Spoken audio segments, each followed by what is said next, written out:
مسئلہ یہ ہے کہ ترکیوں کی حکومت جو تھی وہ اہل سنت و جماعت کی، اور حکومت ان سے کنہوں نے لی؟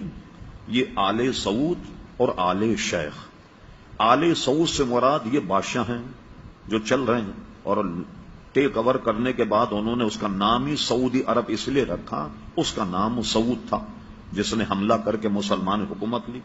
آل شیخ جو ہیں یہ آل شیخ محمد بن عبد الوہاب کی اولاد، یہ آل شیخ کہلاتے۔ انہوں نے کیا کیا کہ حرم شریف پر حملہ کرنے سے پہلے ایک معاہدہ کیا۔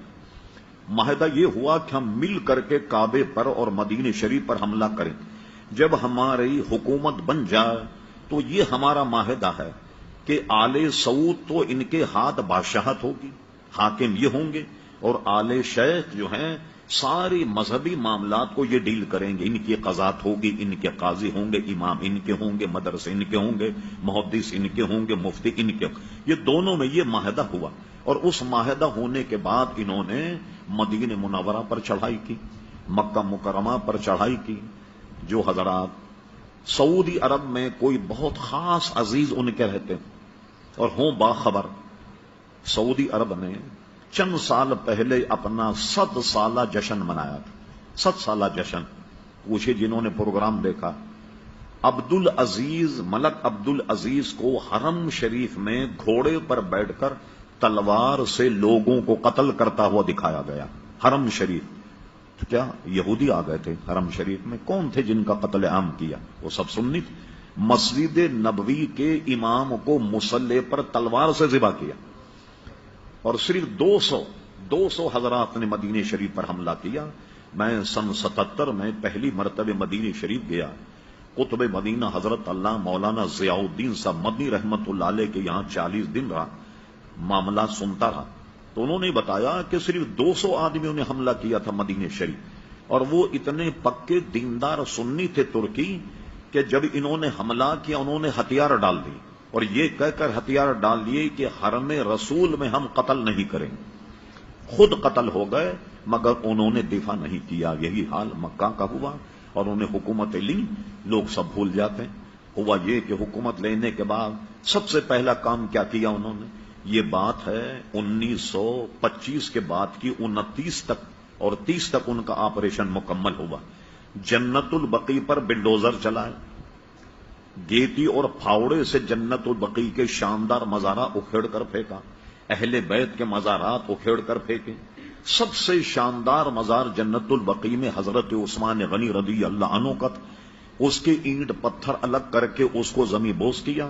پھر اس کے بعد جناب انہوں نے جنت مالا کا قبرستان جو ہے اس کو زمیں بوس کیا۔ یہ سارے مزارات انہوں نے ڈھا دیے، اور اس وقت کے نزدیک کہتے تھے کہ یہ گنبد خضرا جو ہے یہ صنم اکبر ہے، سب سے بڑا بت یہ، معاذ اللہ گنبد خضرا کو سب سے بڑا بت تصور کرتے تھے، لیکن ان کو وہ شہید کرنے میں قادر نہیں ہو سکے۔ جب انہوں نے جنت البقیع جنت مالا کو اٹھایا تو یہ اس زمانے کی بات ہے جب مولانا محمد علی جوہر، علامہ عبد الحامد بدایونی، علامہ عبد العلیم صدیقی، ایک صحافی تھے جن کا نام ریاض الحسن ریاض حسین تھا۔ آج سے کوئی 30 سال پہلے اخبار جنگ میں ان کا انٹرویو چھپا تھا۔ یہ وہ وقت میں شامل تھے جو ہندوستان سے سعودی عرب میں احتجاج کرنے کے لیے آئے کہ بھئی ہندوستان کے مسلمان وغیر منقسم ہندوستان تھا جس میں پاکستان میں ہندوستان، انہوں نے احتجاج کیا، اور احتجاج کرنے کے بعد ان سے سعودی حکومت نے وعدہ کیا کہ ہم یہ دوبارہ بنائیں گے۔ یہ جو آپ ان بزرگوں کے مزار پر کچھ پتھر رکھے ہوئے دیکھتے ہیں کہ جس سے یہ پتہ لگ جائے کہ یہ حضرت فاطمہ کا مزار ہے، یہ حضرت امام حسن کا ہے، یہ اسی وقت کی برکت کہ یہ پتھر لگا کر انہوں نے ایک طرح سے نشاندہی کر دی کہ یہ ان کے مزارات ہیں، لیکن اس کے بنانے کا وعدہ انہوں نے پورا نہیں کیا۔ حضرت خدیجۃ الکبریٰ کا روضہ جنت مالا بہت شاندار بنا ہوا تھا۔ کسی صاحب کے پاس وقت ہو اس فقیر کے پاس آئیں، وہ تمام آپ کو میں فوٹو دکھاؤں گا کہ جو اس کے ڈھانے سے پہلے جنت البقیع جنت مالا۔ اب بتائیے ایسے حضرات جنہوں نے ہزاروں مسلمانوں کو تحقیق کیا، کعبے پر قبضہ کیا، مدینہ شریف پر قبضہ کیا، وہاں ہم لوگ کہتے ہیں سب بھول گئے، آپ ان کے پیچھے نماز کیوں نہیں پڑھتے؟ تو اس لیے ہم ان کے پیچھے نماز نہیں پڑھتے کہ وہ عقیدتاً ہم اہل سنت و جماعت کو مشرک سمجھتے ہیں۔ اب بتائیے کہ جو اہل سنت کو مشرک سمجھے کیا اس کے پیچھے نماز پڑھیں گے آپ؟ اس لیے ہم نماز نہیں پڑھتے۔ اور اس پر کسی صاحب کو اگر تاریخ حقائق کا مطالعہ کرنا ہو، ہمارے بہت بڑے علامہ گزرے علامہ مفتی عبد القیم قیوم صاحب رحمت اللہ تعالی علیہ، ان کی تاریخ نجد و حجاز کا مطالعہ فرما۔ چلیے تو ہم مولویوں کی بات ہے، محمد بن عبد الوہاب کیا تھا؟ آپ انٹرنیٹ پر سرچ کریں آپ، ہم فرے کے اعترافات۔ یہ ہم فرے کون تھا؟ 7 جاسوس جنہوں نے سلطنت عثمانیہ کو توڑا، 7 جاسوس، 6 مرد تھے، 1 خاتون تھی۔ تو انہوں نے استنبول میں جا کر کیسا تفرقہ ڈالا، یہ جو بتا رہا ہوں میں آپ کو، ہم فرے، اس نے استنبول میں ایک شیخ کے پاس بیٹھ کر درس نظامی پڑھا، عربی زبان پڑھی اور جاسوسی کی، اور کہتا تھا کہ کبھی بھی کسی کو مجھ پہ شک ہو جاتا کہ جاسوسی کا، میں فوراً عربی بولنا شروع کر دیتا۔